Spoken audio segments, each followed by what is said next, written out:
একটু কম মশলায় এইভাবে ডিমের কারি বানিয়ে নিন। দেখবেন মশলাও কম লাগবে, খেতেও ভালো লাগবে, আর চটজলদি তৈরি হয়ে যাবে।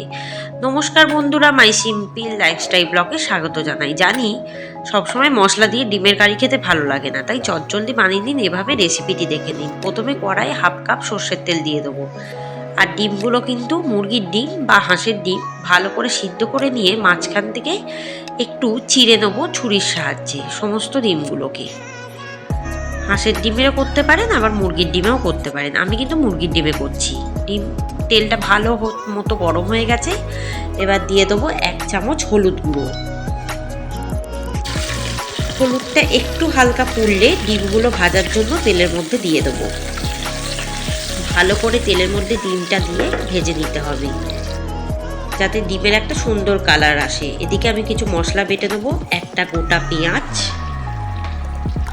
প্রথমে দিলাম, তারপর দেব একটা গোটা বড় টমেটো, আবার একটা গোটা পেঁয়াজ, 6টা কাঁচা লঙ্কা আর 15 কোয়া রসুন। দেখুন বাটা হয়ে গেছে মশলাটা, কোনো রকম জল দিইনি।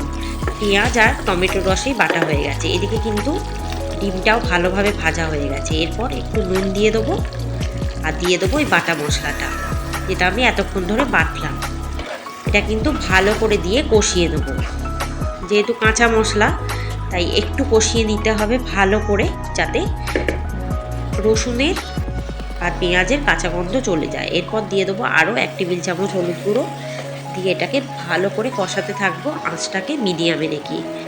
কষানোর সময় দিয়ে দেবো 1 টেবিল চামচ মাখন, দিয়ে আবারও ভালো করে কষাতে থাকবো, যাতে কষানোর মধ্যে মাখনের গন্ধটা চলে আসে আর মাখনটা যাতে গলে যায়। এরপর দিয়ে দেবো একটু কাঁচা লঙ্কা কুচি, একটু গন্ধের জন্য দিলাম।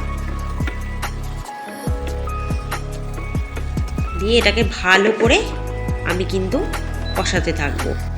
কষানোর সময় দিয়ে দেবো 1 টেবিল চামচ গরম মশলা গুঁড়ো, দিয়ে আবারও ভালো মতো কষিয়ে দেবো যতক্ষণ না পেঁয়াজ আর টমেটোর রসটা শুকায়, যতক্ষণ না তেল না ছাড়ে আর কড়ার গায়ে যতক্ষণ না লেগে যায় ততক্ষণ কষাতে হবে।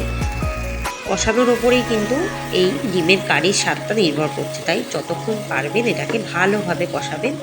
একটু সময় নিয়ে, যাতে মশলাটা পুড়ে না যায় সেদিকেও লক্ষ্য রাখতে হবে। 15-20 মিনিট কষানোর পর দিয়ে দেবো যে বাটিতে মশলা করেছি সেই বাটির হাফ কাপ জল, দিয়ে মশলাটার সাথে ডিমটা ভালো করে মিশিয়ে দেবো।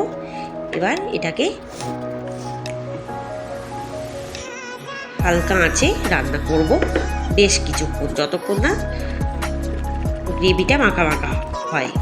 এরপর দিয়ে দেবো 1 চামচ চিনি, স্বাদের জন্য দিলাম, আপনারা চাইলে চিনিটা অ্যাভয়েড করতে পারেন। এরপর এটাকে ঢাকা দিয়ে দেবো 15 মিনিটের জন্য।